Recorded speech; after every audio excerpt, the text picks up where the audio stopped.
Hey listeners, before we dive into our session with Russ Hawkins from Agilence, a quick word about our sponsor MatchRX. For over a decade, I've been part of this dynamic online marketplace where independent pharmacies buy and sell surplus prescription meds. It's a robust community with over 7,000 members, including my own pharmacy. Their platform is intuitive, quick to learn, and fully DSCSA compliant, ensuring trust and safety in every transaction. MatchRX simplifies inventory management, much like Agilence simplifies data analysis.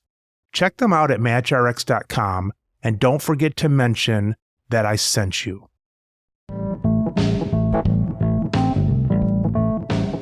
You're listening to the Business of Pharmacy podcast with me, your host, Mike Kelzer.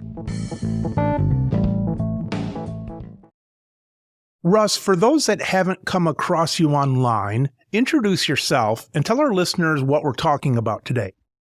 My name is Russ Hawkins, and I'm the CEO of Agilence. Agilence is a contraction of the words agile and intelligence, so that comes together, agile intelligence. And we're a data analytics firm. We help our customers in the pharmacy industry and in some other industries, retailers and restaurant chains, how to manage their data and how to essentially democratize the data. Make the data available to the managers and the employees of the organization so they can make better decisions on a day-to-day basis in the performance of their jobs. Russ, one of those big decisions for customers, as I look at your stuff, it seems to be loss. And there's a million ways to call it. In the old days, what did they call it? I don't know, shrinkage, pilferage, all that kind of stuff. It seems like they never wanted to call it stealing. Right. But now I'm picturing robots going out and tackling all these people that are clearing the shelves at the chain pharmacies, causing them to shut their doors forever. Right. But I imagine we're not to that level yet. No, we're not. I mean, I think recently there's been a lot of news about organized retail crime, and especially as it relates to pharmacies. San Francisco has figured prominently in those discussions. But I think some of that is kind of sensational at this point. I mean, if you look at the overall kind of, balanced out trends, I don't think it's a significant spike in stealing. Typically, it runs in the low percentage points, 2 or 3%. And it's been pretty consistent for a long time. The difference today is that stories get told more quickly and get disseminated more quickly over social media and in the news media. And as we are more and more disaggregated in terms of the way the information flows. So it kind of feels like right now that there's a spike in this so-called organized retail crime. But I'm not a believer yet. I haven't seen data, and I'm very data-driven. I mean, it's all about facts are our friends here, and innuendo has no place.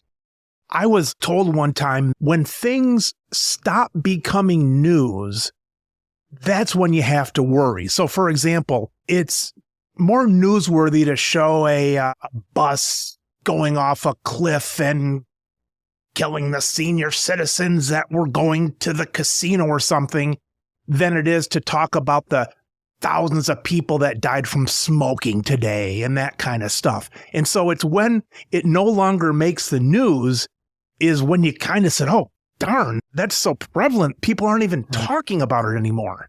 Absolutely. No question about it. You become inured to it. You become numb to it. It doesn't have the excitement of being some new information. Bad news is better for ratings than good news, right? So there tends to be concentration there. All right, Russ. So when we're looking at those things of football teams worth of people going in and clearing out the shelves, you haven't gone through all the data yet, but those are very visual things. If you look at all of the different retail stores and things like that, it's a relatively small number. It is a relatively small number. And what we're focused on is understanding all of the areas of loss that happen inside the companies. In the pharmacy industry, there's two different businesses, right? There's the front end of the business, which is a lot like a grocery store, increasingly a lot like a grocery store, like a convenience store.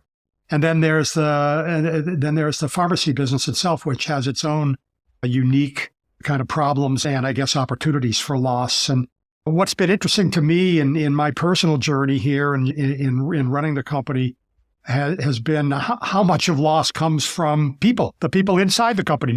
It's not people coming in and shoplifting. It's a lot of times the pharmacist or the technician or the front end people that are working there that understand the systems and they understand what they can get away with within certain parameters and they take advantage of it. Unfortunately, I always call myself a little bit of a Pollyanna because I can't believe sometimes that people do the things that they do, biting the hand that feeds them, so to speak. Which isn't to say that the theft, external theft, isn't an issue. It absolutely is an issue. And of course, in the pharmacy business, you've got other issues, a lot of it around compliance, that you can be threatened by not having, making use of the data that you have. One of the biggest issues we have in the pharmacy business is that different pharmacies, different organizations handle things differently. There is a major pharmacy company in the United States, for example, that would prefer to just hire more lawyers and solve their problems after the fact rather than trying to use the data that they have in their hands to reduce the problem in advance. And so we see different kinds of perspectives on people. As far as our company, we did start in the so-called loss prevention area and total retail loss management and those kinds of things. But there's really not a huge amount of difference between looking at theft and bad stuff and just total operations. I mean, operational losses can be huge. Distribution, having material and merchandise stuck in your distribution centers and not getting out into the stores in a timely manner could cause more losses than any external thief could ever think about causing. So looking at processes and procedures have become a significant part of our business. The best thieves are the wolves in sheep's clothing. Unfortunately, nobody comes. Well, I used to say that, Russ. I used to say nobody comes in and just says we're robbing you now. We were broken into 3 or 4 times about 6 years ago by this group of, I'm going to say, 6 people that went around the whole Midwest, 4 or 5 different states. Sure. And I wish somebody would just send me a text and say, hey, Mike, we'll be in at 4:06 a.m. tonight. We're just going to take so much. We'll try to make the opening in the glass that we break big enough for us, but not so big that people will crawl into. So if you come in at, I don't know, if you open at 9, come in at 8:30 or so, there'll be a half hour's worth of stuff to clean up, but at least you'll get a good night's sleep. But unfortunately, we don't get that. No, you don't. Although the data can identify patterns and can identify the way people operate. I mean, in these ORC rings, I mean, very typically they will work down a major superhighway. So if it's attacking one of the large pharmacy chains, they'll literally start in the north and stop at every exit, get off at every exit on the highway and go to the nearest location of that chain. And so there is some opportunity to predict where they'll come and where they'll go. And this area is an important area, one that gets us closer to doing kind of real-time prevention. Most of what we do is looking at historic patterns and trying to provide our customers with tools so that those patterns can't be redone, can't be done again in the same way. But today, with the increase of bandwidth in these stores, with the kind of immediacy of the information that we're getting, if you start at the top of the interstate and start working your way down south, by the time you get to the south, we're actually in a position to be able to let those stores know that they should be on the lookout for a potential MO, a potential method of operation. You probably want to help people get to industry standards if they're above it, but I imagine that one important thing is looking for those spikes. We kind of know something's really askew right now. Sure, absolutely. I mean, the basic part of the business is what we call exception reporting. Being able to, what is out of whack? What is it that's happening that shouldn't be happening? Now, you can look at this over time, but when we deal with a lot of large chains, and so what you have significant variance between individual stores compared to the norm, right? And so what we in fact do is exactly what you described. We look for the stores that are kind of popping their head up and they're not meeting the expectations in certain areas. And we look at really 3 areas. We look at operational areas related to sales and material moving out, whether it's at the front end or in the pharmacy. We look at what's happening in the transaction logs. How are goods and merchandise and drugs moving out of the business? Who are they going to? Are there patterns there that make sense to focus on? And then how are individual stores compared to the norm in those kinds of things? So that whole revenue generation and revenue recognition is one big area of what we look at. Then we also look at cost and expenses. And of course, shrink is a very important part of that, and looking at how on the front end of the business, promotions are being executed. Are there people inside the company being complicit on things? And then a big thing in the pharmacy industry is compliance. We have to comply with lots of rules and regulations. There's lots of handling rules. There's many kind of T's you have to cross and I's you have to dot. And so making sure that you're equipped to comply with the state and federal government regulations is important. In the pharmacy business, one of the things that we look at, obviously, the opioid pandemic is huge and has been with us for a long time. And we've got subcultures that have developed there. We've got pill-pushing doctors and doctor shopping patients, and being able to track these folks, to look at individual patients that have multiple doctor's prescriptions and are filling the same opioid or other controlled substances. And really anything that's on a controlled substance, whether it's pseudoephedrine or even Viagra, there's a theft problem. And these people are repeat people for the most part. If you're in the business, that's your business. So if I'm diverting opioids as a patient, then I need to do it over and over and over again. And you fall into patterns, and those patterns are recognizable. Same thing with doctors. There are unfortunately bad doctors out there that see the opportunity to make an extra profit by prescribing a lot of controlled substances, opioids and such, and therefore increase their business. They become very popular. And so it used to be that you'd get a pass from the federal government and from state organizations to be oh, shucks, that's a bad situation. But increasingly over the last 5 to 10 years, the pharmacies are being held responsible for their own data, that they're expected to know what's happening in their stores. They have the data. Using tools like ours, they have the ability to analyze that data and to understand it. And they can get dinged if they're not paying attention to the data. They can end up with lawsuits and federal government coming after them for basically keeping their heads in the ground. And so that's been a very important aspect of our business in the last 10 years.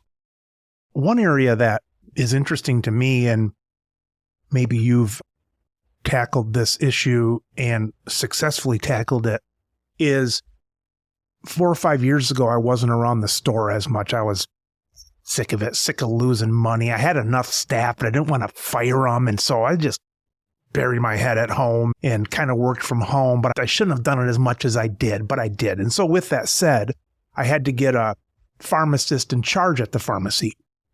The problem is that, and I can be blamed for this by not coinciding the business enough with the medical part of it. But the problem with the pharmacist in charge, left to their own inclinations, is they begin to focus so much on the legal side of things, not thinking about the business side. And pretty soon, things that should take 1 minute or take 5% of your energy all of a sudden take 10 minutes and 50% of your energy, whether it's recounting something or redoing this because you don't want your license dinged or to be in trouble and so on. And that can get dangerous for a business where somebody's only looking at the medical side. And just like people who budget's always a negative connotation, but some people who budget, it's like, hey, my dear wife, you haven't spent enough on jewelry this month. We have it set up where you're supposed to spend X dollars on jewelry a month because that makes you happier, and happy wife, happy life kind of thing. Buy more jewelry. It seems with your program that people always think we need this program to put more clamps down on stuff, but I imagine you almost have to budget and say, look, we've done enough. We have to think about the business side of it too and not go overboard on regulations. No question. Absolutely. I mean, you have to have a balance. And you mentioned having multiple stores. And so one of the things I like to say is that if I own one store, I can keep my hand on that pretty well. And I can, by example, teach people what that balance ought to be. I can say, well, you don't need to worry about that. We need to sell more. Let's work on this and let's work on that. But if you have more than one store, you can only be in one place at a time. And so I like to say that if you have at least two locations, then you need software like ours. And it doesn't. We have competitors too, and there are plenty of opportunities to get others. I mean, of course, I think we're the best. But as soon as you have two locations, you can't be in both places. You can't be necessarily being the role model for both locations simultaneously. And so you need a way of gathering the data that your operations are producing, and to be able to put it into a form that allows you to quickly understand what's happening and to be able to make decisions based on that. And so quickly noticing if people aren't paying attention to the business, paying too much attention on the regulation, or vice versa, paying too much attention to the business and not enough attention to the regulation and to those things. And so we like to think we're kind of an automated assistant in many ways to the owners of the business. We keep track of revenues. We keep track of cost and expense. We keep track of compliance. We keep track of people. We help you manage your people better and to make sure that they have the tools that they need to get their job done and to get it done well. Now, if you want to multiply that, you go to some of our larger customers, and we have two of the three largest in the United States and the largest in Canada today. These have thousands of stores. One of our customers has 15,000 stores, and they're making the transition from being a pharmacy, primarily pharmacy and front-end retail business, to being, healthcare centers. So they're going through this huge transition. They're hiring more people, and they need to be able to understand whether the standards that they're establishing are being followed in the stores, and they need to be able to do that quickly and easily without having to have to be a data scientist themselves, right? It's got to be immediately accessible to you. And that's the void that we try to fill. So we believe that helping our customers manage the data, they have a huge amount of data that they're generating on a day-to-day basis. If you look at every cash register across the chain is busy and active, you've got multiple people operating each of those cash registers on a day basis as the shifts change and so forth. Typically, multiple pharmacists, or certainly, as you point out, maybe a pharmacist in charge and maybe technicians. And let's face it, human resources are uneven, right? We're all different, unique people, and we're all going to have different strengths and weaknesses. And so being able to kind of calmly gather the facts and to be able to objectively review the facts and to look at outliers, whether they're negative outliers or in some cases positive outliers. You may have somebody that's doing great work and you want to replicate that in other places. And so it's the bigger you get, the more difficult that is, and the more likely it is that some kind of software assistance is going to be beneficial to you. I imagine, Russ, a big part of your stuff, it's the, three-legged stool. You've got probably a couple things that are maybe easy to get the data on, but there might be a third part, like how many bottles are actually on the shelf, and are there actually 3 $100 bills in there? Is that factual thing there? Is that a difficult part of this setup? Absolutely. And you're hitting on probably the most difficult part, which is to ensure that you have the right products at the right place at the right time, and that you know what's where. So the whole inventory management aspect of running an operation is critical. It's critical to maximizing revenue. It's also critical to avoid compliance issues and problems that you might have on the regulatory side.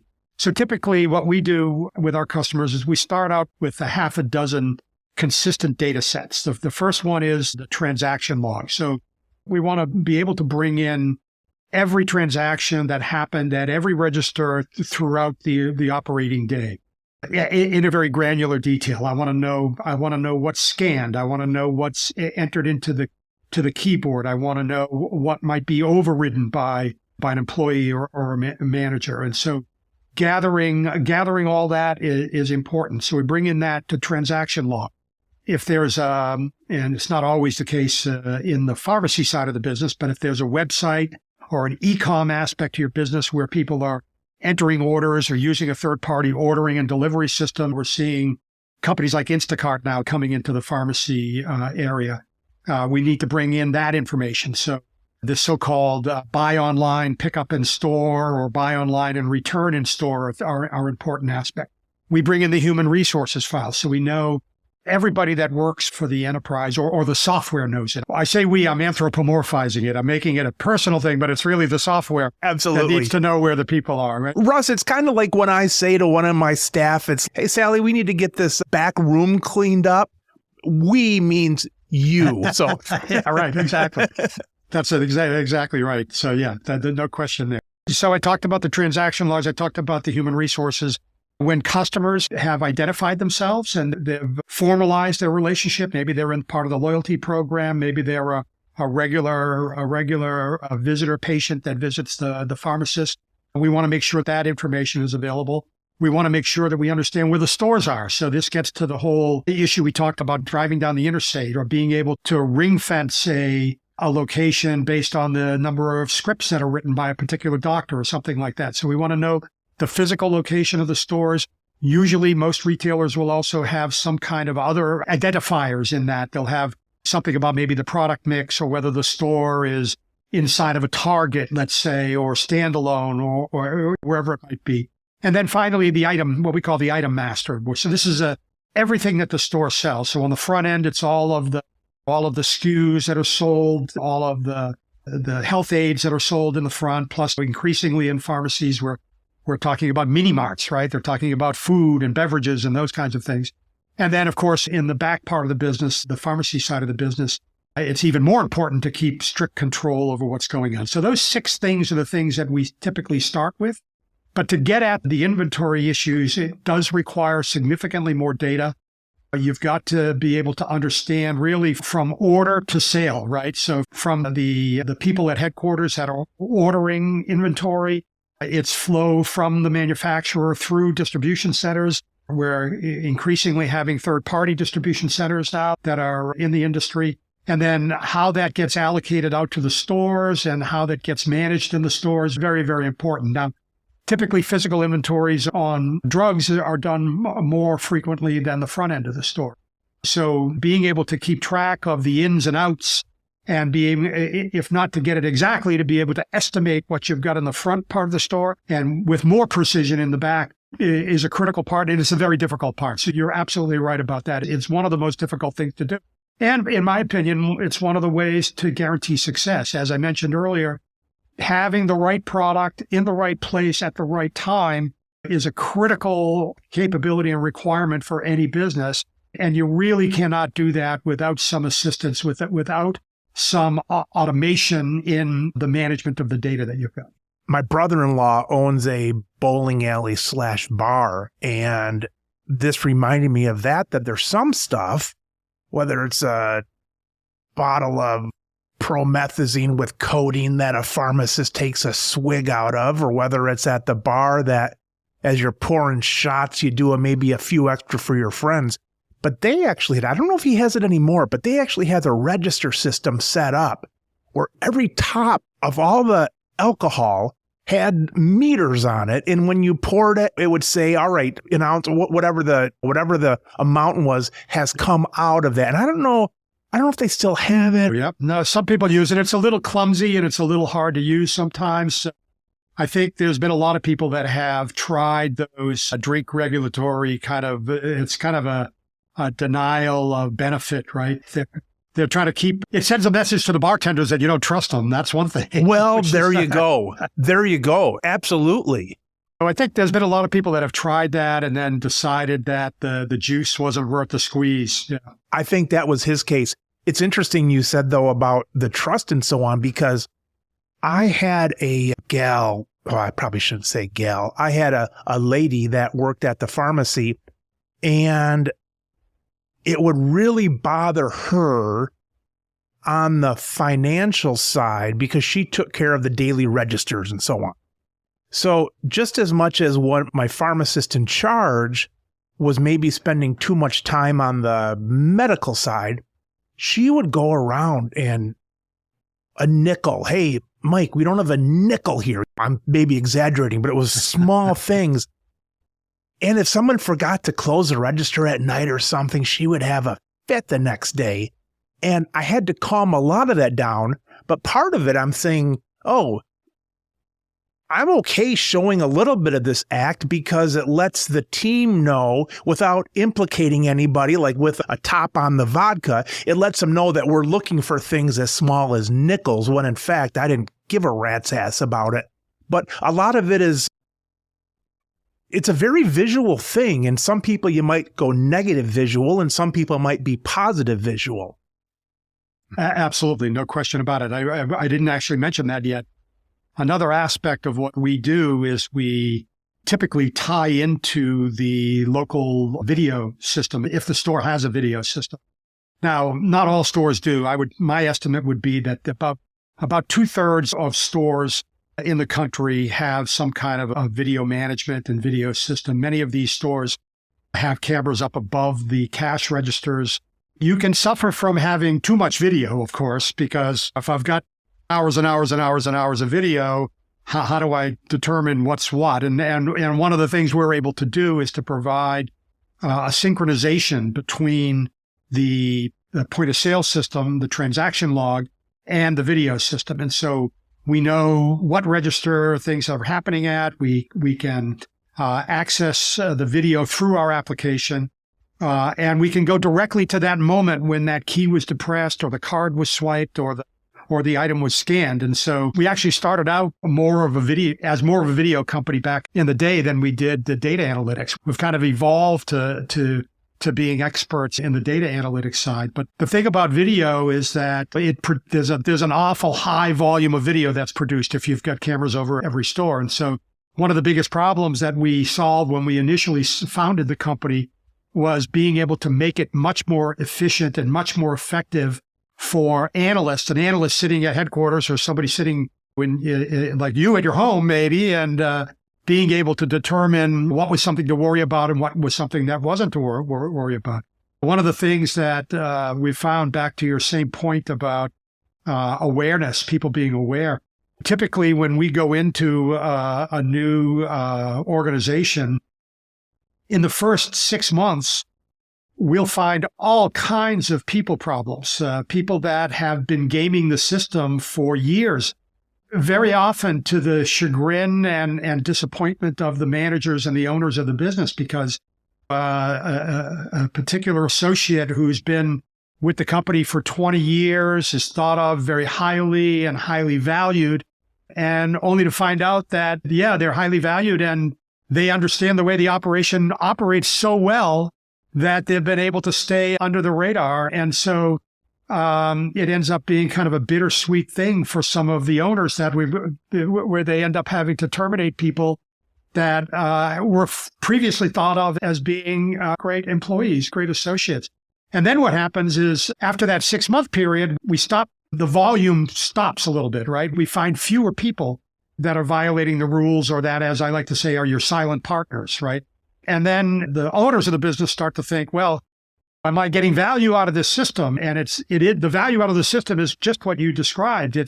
When people come to me and they start complaining, well, we haven't found any bad guys lately. I say, congratulations.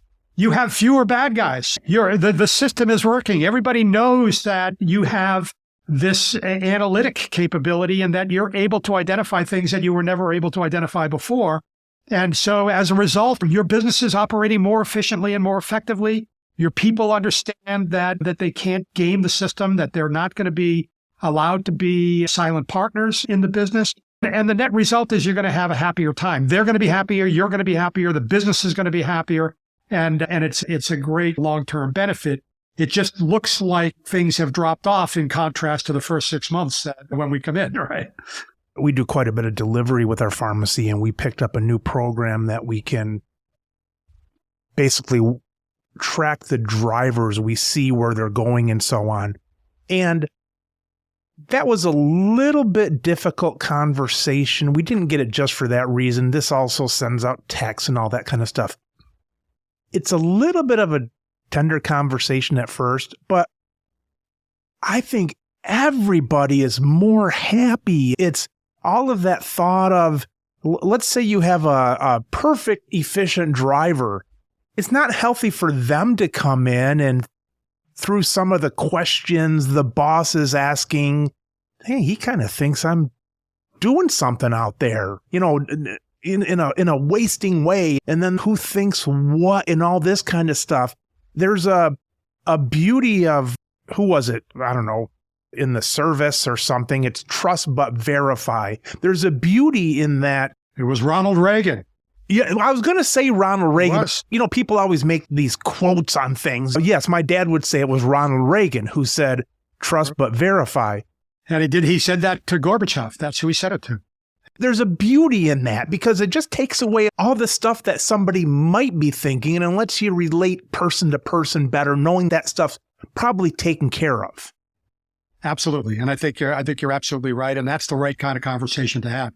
There's also an argument for improving their lives, right? You're talking about delivery drivers.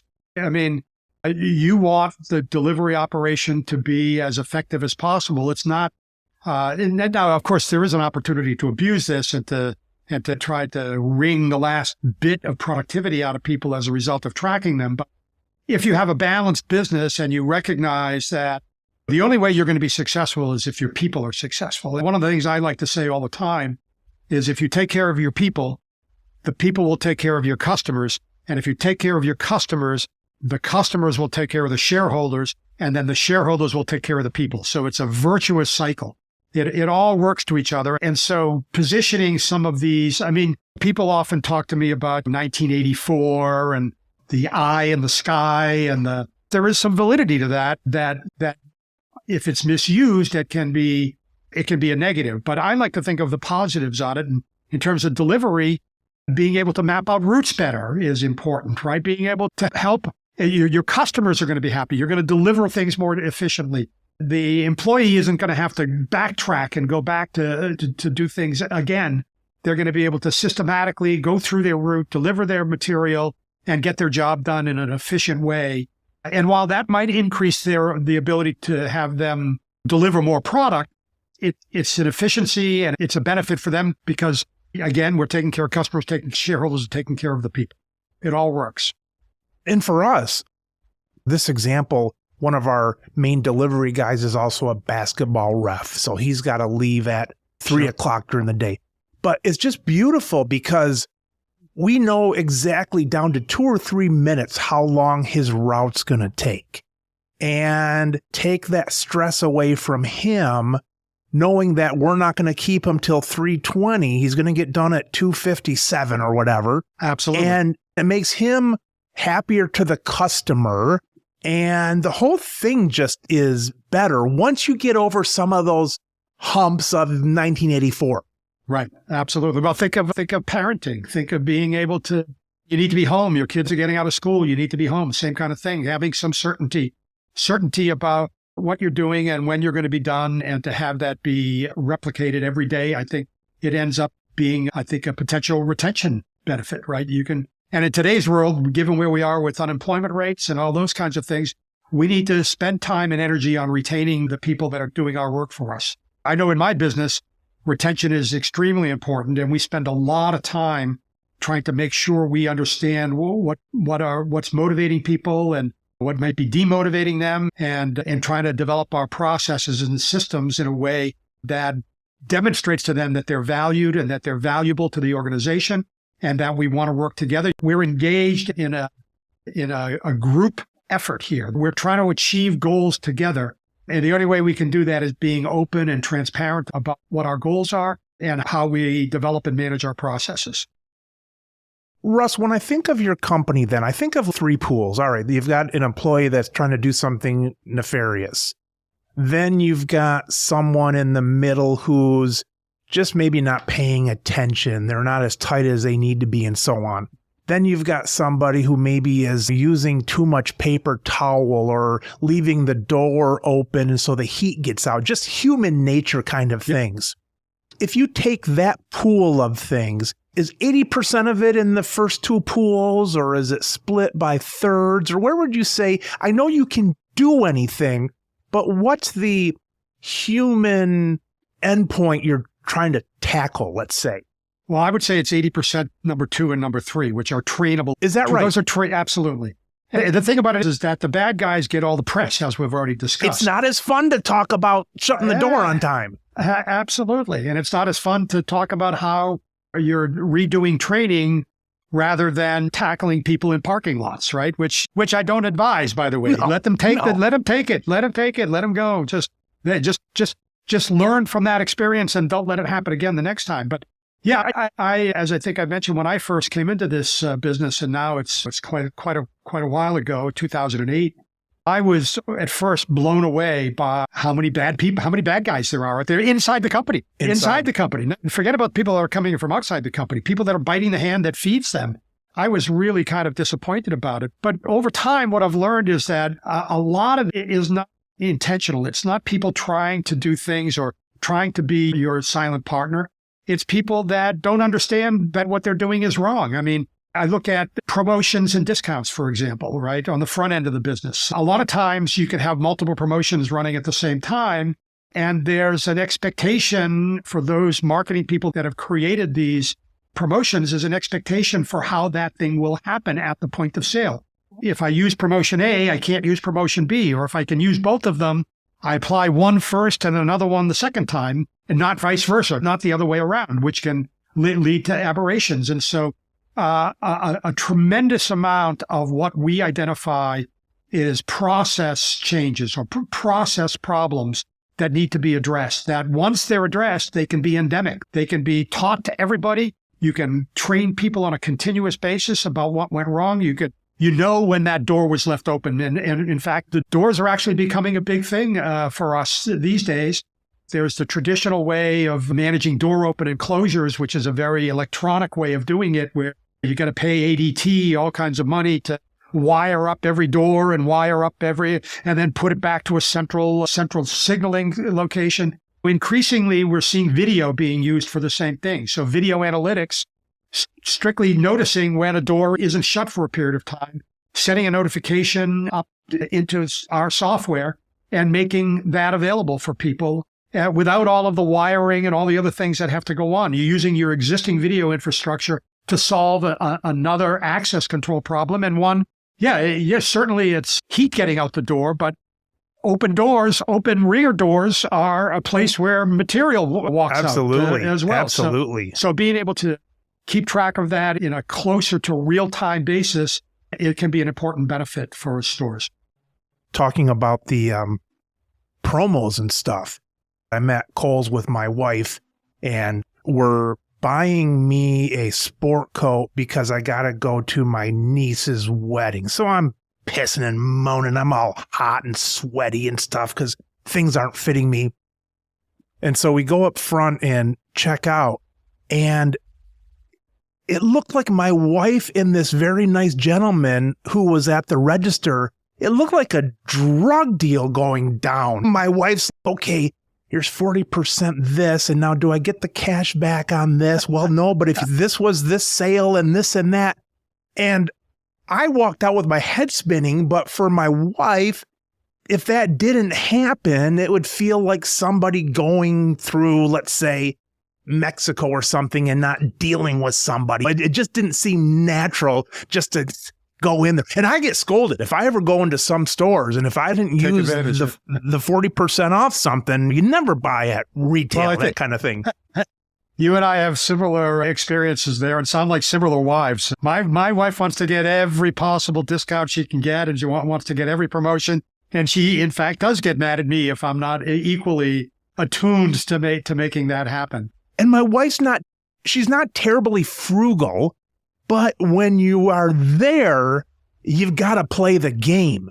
Well, my wife views, hey, this promotion is here for a reason, and I'm it. So I'm the one that they created this thing for, and I want to get every piece of value. Who doesn't love a deal, right? My wife loves deals, and I love deals too. I don't always have the patience to remember everything. I mean, even online, they have these, what is it? Rakuten, I think is, I don't know if I'm pronouncing it correctly, but this is a kind of a third party that will help you get deals on any website that you're on. And for me, it's like just too much noise, and I don't know how to work it. But my wife has that down to a science. She understands every aspect of it. Well, after I've tried on my third pants that don't fit and this and that, I'm in no mood for that.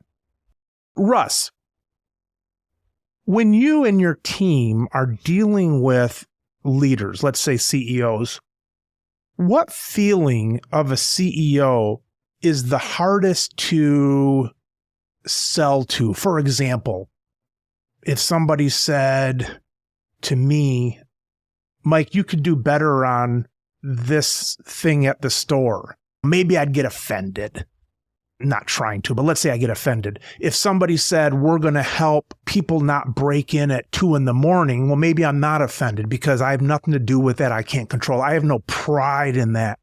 Is there an area that you run into with leaders that they're like, sure, we could use help here, but this doesn't happen in my house that people do this. It's a tight ship. And you're like, whatever. Well, that's it. I mean, I think you hit right on it. It's the people part of it. My general experience has been CEOs are generally optimists, or successful ones are generally optimists, and they believe in people and they believe in the team. And if they don't believe exactly what I was saying before about take care of the people, they'll take care of the customers, they'll take care of the share. If they don't believe that strongly, they at least believe in the people that they have working for them. Because let's face it, most CEOs have built their businesses, right? In many cases, I mean, of course, some of this depends on the size of the company and so forth. But if you're running 10 stores, I mean, you probably started with 1 and then you went to 2, and every step of the way, you made hiring decisions, you made people development decisions, and you're comfortable and confident about those things. And you want to believe the best. You want to believe that those folks are the best. Similarly, and this would be number 2 in my view, about the way that the philosophy that you run your business by, that the kind of your rules of the road and the things that you hold true about how you want to interact with your customers. And so that comes down to what are the procedures we're going to put in place? What are the policies we're going to have? And so we do get a lot of resistance to people hearing the upfront part of it of you can do better than this X, Y, Z, these people, this situation. There's a natural tendency to not believe, to believe that you've done things very well. I mean, most CEOs also know that they have things that they can improve on. I mean, it's a continuous improvement world. Ask our wives, Russ, they'll tell us, right? Absolutely. No, they certainly will. That's part of their job. And I'm glad of it. I'm glad of it. That's right. But I always come back to, I use a couple of phrases, right? I use something called feel, felt, found, right? I understand how you feel. Everybody that we talk to feels the same way. But then when they see the data that we can deliver, when we show you in your own data, what we've found, you'll feel different, right? So that all comes back again to the data access. I mean, I'm not asking you to believe my opinion. I'm asking you to believe what the data says. I'm asking you to objectively review the data that is coming from your own stores and to assess it objectively and to make decisions based on that, based on the facts. And if you do that, then at least in my experience, it's hard not to come to the same conclusions. And a lot of this is because I make my customer set. I have about 210 customers, and that's my reference list. It's not 10 customers. It's all 210 customers. You want to talk to one of my customers? Talk to any one of them and let them tell you their experience and what they got. And so we're able to overcome that by focusing on facts and by giving them the opportunity to talk to other CEOs that felt the same way when we first spoke to them, and to get the comfort that we know what we're talking about. And that we can do this in a respectful way that isn't going to disrupt your philosophy. It's not going to disrupt the culture that you've built in your organization.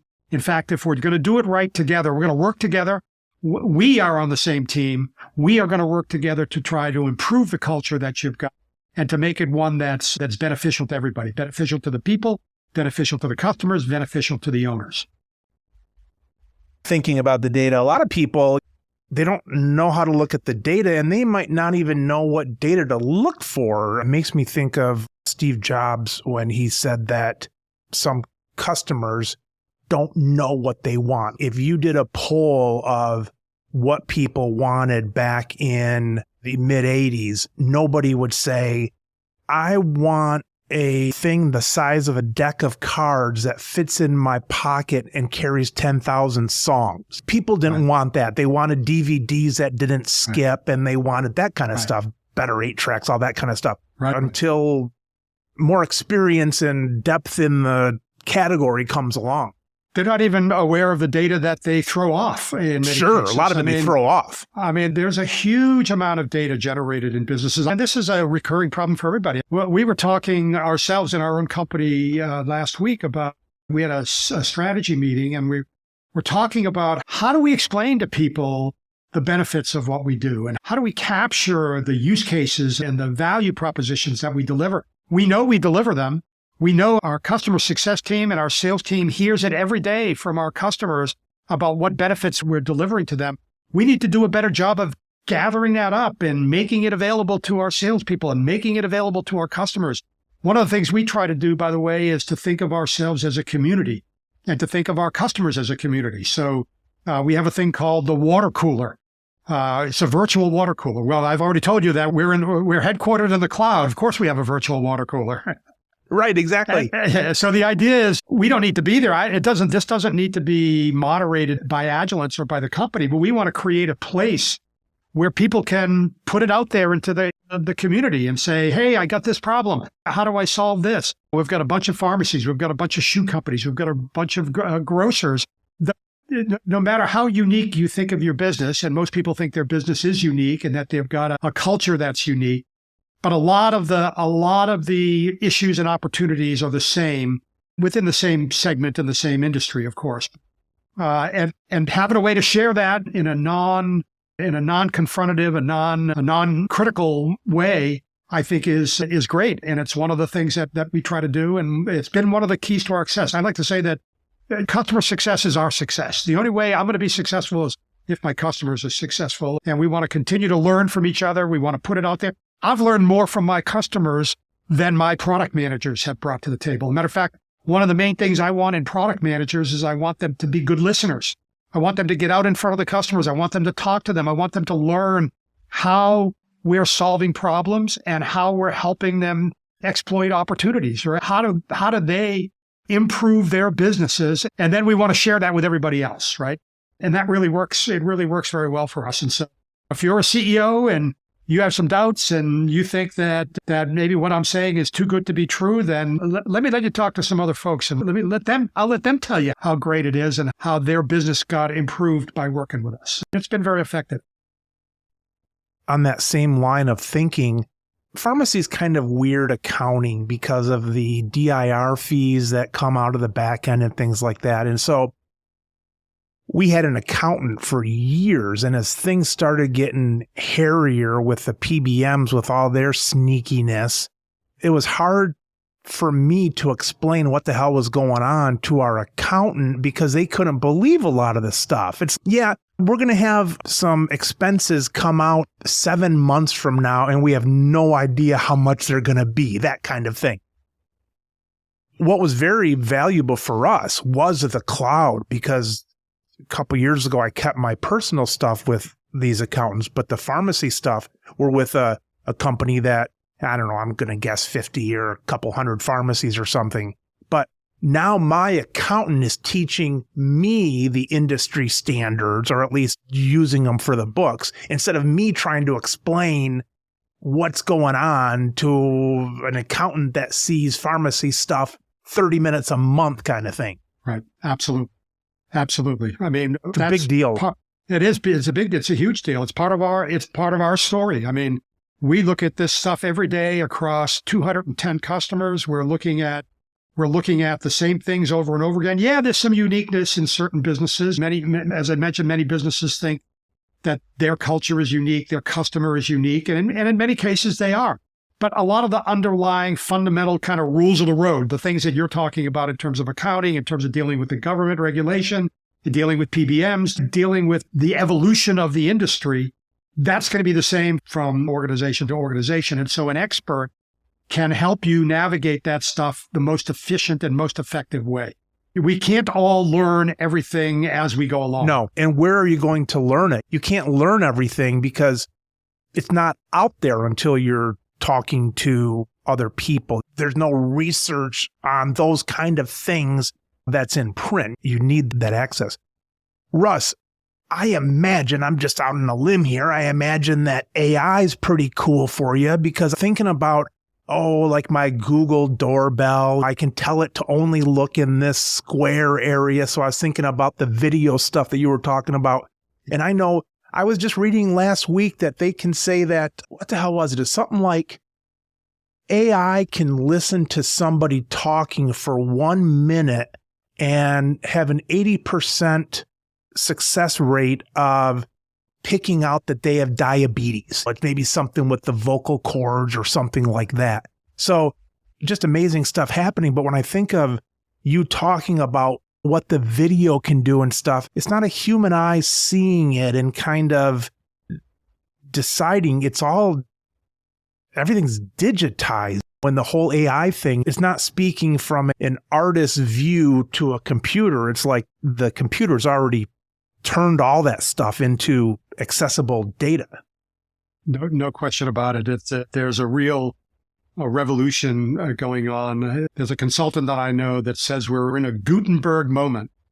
The printing press revolutionized the distribution of information, mostly around the Bible, of course, but this individual who runs a research firm basically says we're in a Gutenberg moment when it comes to AI. And I tend to agree with that. And I'm not as worried about it as some people are, right? We look at 2001: A Space Oddity, and we see HAL taking over the spacecraft. They're not, AIs are not going to be sentient beings. They're not going to be originating new thoughts. It's the same thoughts, but done in an incredible period of time, incredibly short period of time. The large language models that are out now, the ChatGPTs of the world. I mean, what is interesting is that they have been trained to do certain things. And so I think of not AI, I think of AIs, right? There are AIs that are being trained in all kinds of different areas, and we're really just on the cusp of that. Video is a perfect example of that, where, facial recognition and the ability to focus cameras on a certain number of pixels and do that repetitively and to glean information and to make it immediately accessible or at least near time accessible. We're really in the infancy of this stuff. Now, it also comes with other kind of 1984-ish things, right? You've got facial recognition, for example, is one of those things where people don't want to be recognized for the most part. And there is a pharmacy chain, one of our pharmacy chains, experimented extensively with facial recognitions. And the whole idea was to be able to identify a thief, and this is external theft. This is somebody coming in off the street, to be able to identify them before they had a chance to do anything. Literally, the software would identify an individual. If you, in fact, apprehended someone, you would say to them, well, we're not going to call the police, but you have to agree to this release and give us the authorization to use your likeness going forward. And so when that individual shows up in another store, and think back to our ORC discussion at the beginning of the organized retail crime, and they're driving down the highway, if I can now identify an individual coming into a store at the south end of that highway because I already have their image in my database and I can immediately identify them when they come in the door, then I can dispatch a store manager to ask them if they need help and maybe ask them that they're part of the database, they signed a release, they need to leave. Now, I would say that this particular retailer had mixed results, and there was some negatives about it. People don't like it. They don't like that kind of action. And there were some cases where there were mistaken identities. And that was 3 or 4 years ago. So today we're seeing it used more and more. We're using it in our application now to kind of predict the future, right? We're trying to use the knowledge that we have and the patterns that we've seen to score whether an event is going to happen. We see this, for example, in returns management.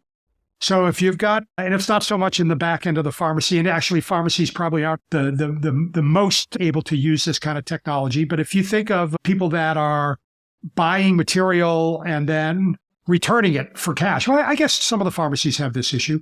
So I want to be able to effectively use machine learning to score the likelihood that a particular person who's trying to conduct a return, whether they are more or less likely to be a legitimate customer, a legitimate returner. And so you're seeing things like, it's almost like a credit score. It's as an individual, we think you're a high-risk returner.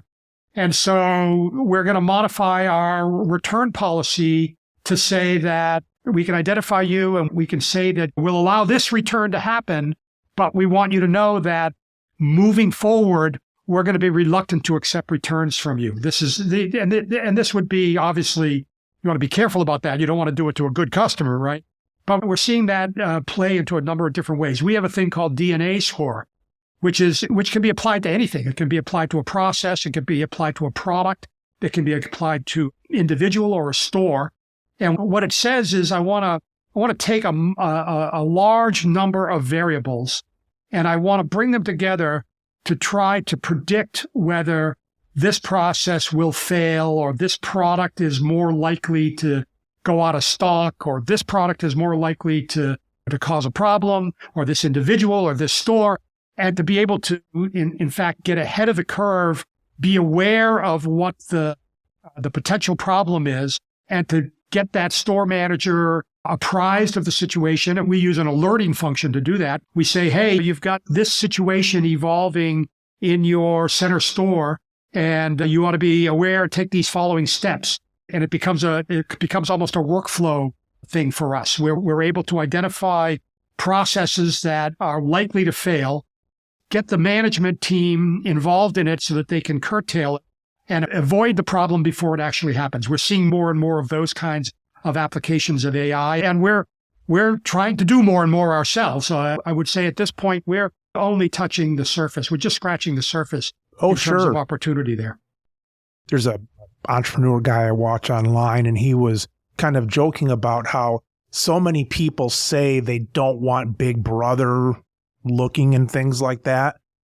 But, and I'm throwing my own thoughts in here, he's like, I want to know when the underwear's short in my drawer, and if someone sees my face and they think I'm thirsty, I want someone to hand me a Coke. I mean, there's some people are really going to hate it, and some people really love it. But with that said, I think that even the people that love it probably don't want AI poking around their health insurance records and that kind of stuff. It's a continuum.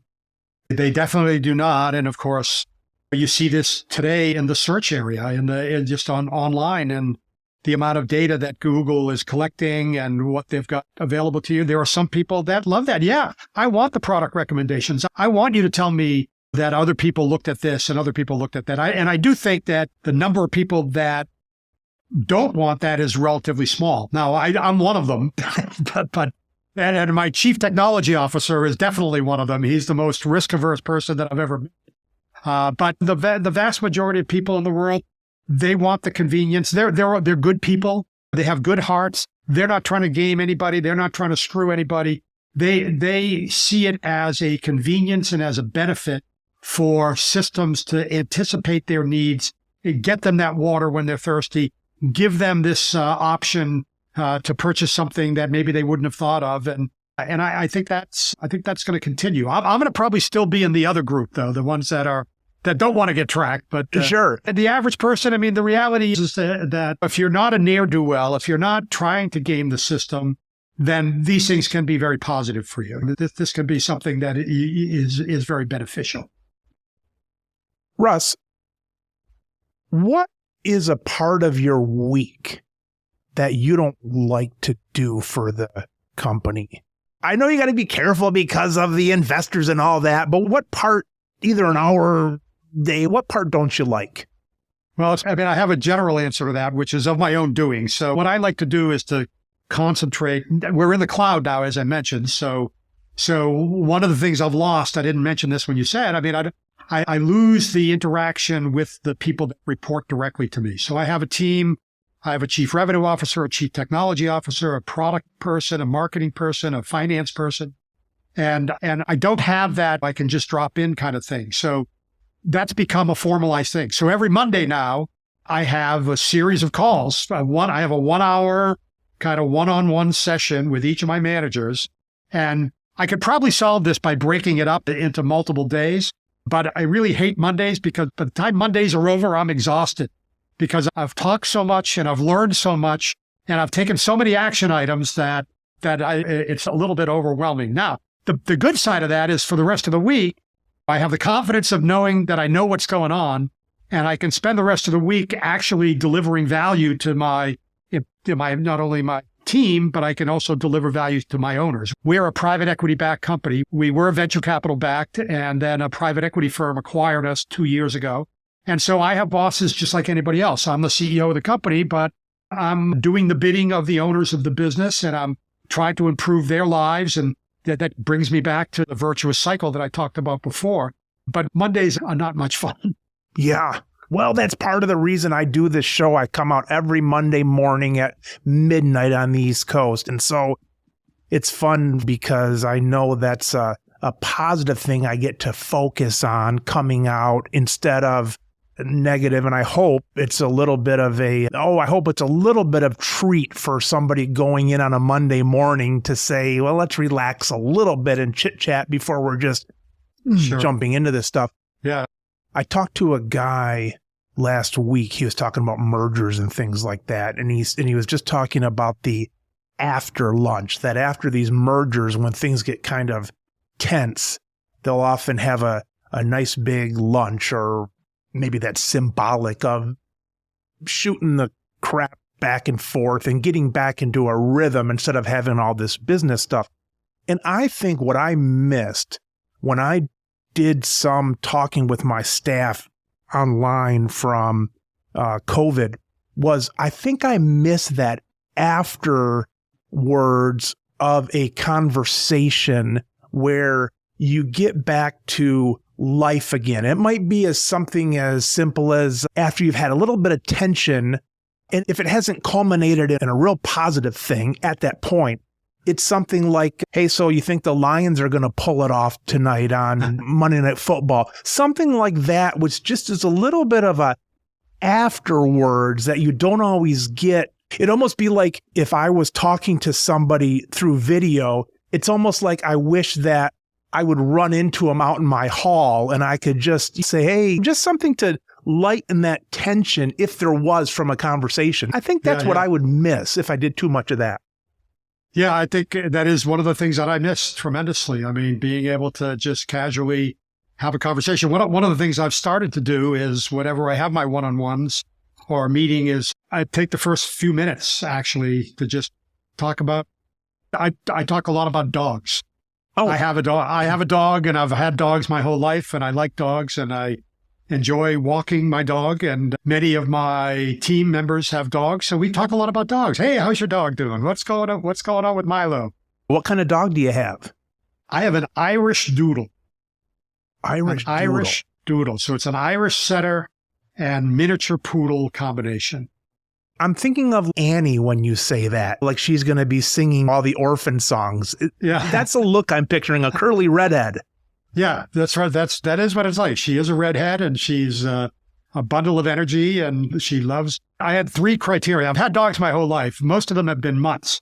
And this one is actually a mutt. I mean, it's not recognized by the American Kennel Club or anything, and I'm not sure why, but it is part of the doodleification of the dog world, right? They're matching poodles with every kind of dog around. And it's because of the temperament. This particular dog was one of the only times and actually is the only time I ever got a dog from a breeder. And I had happened on this breeder through a friend of a friend kind of thing. And this guy was out in Pennsylvania and he had 6 children under 10 years old. And so the dog got acclimated right off the bat. There was no, absolutely. This dog is used to being manhandled by kids and has, between her breeding and her nurturing in the nurture environment, it is the most evenly tempered and just fun dog to have. Whereas in the past, I've had mostly rescues, and rescues can be a little tough because typically you're not getting them until they're a year old. And the old saying about a dog year being 7 people years is not actually correct. No, I had that conversation with my wife. The first year of a dog's life is almost like the first 18 years of a human's life. They come in mostly formed. So if you're getting a rescue, which I always felt compelled to do, you're accepting them the way they are, and you really don't know. It's a little bit of a crapshoot. But with this dog we got right from the breeder, we had 3 criteria. 1, she had to want to walk. Secondly, she had to be hypoallergenic. That was my wife's big ask. And we wanted to have a puppy experience rather than a 1-year-old dog experience. It's just been wonderful. Do you have a dog?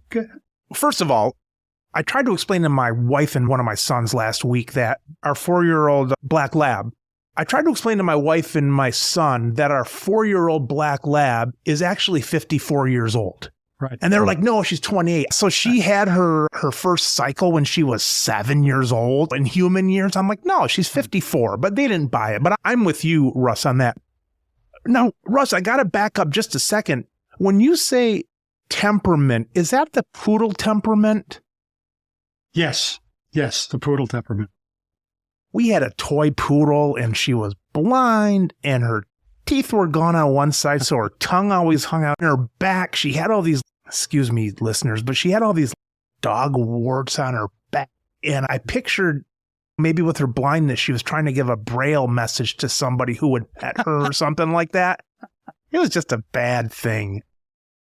Russ, thanks for joining us. I know some stuff about shrinkage and things like that, but it's so cool to see where technology is going with this data that's coming our way that we didn't even know was out there. So it's cool somebody can make the days of managing and owning a little bit lighter so we can enjoy some of the finer things like people's presence and things like that. Very interesting. Thanks for sharing that with us. Well, it's been a great pleasure. I wasn't quite sure what to expect, but I've had a great time here chatting with you, Mike. It's been really fun. Thank you. Thank you, Russ. I look forward to keeping in touch. Same here. Thanks.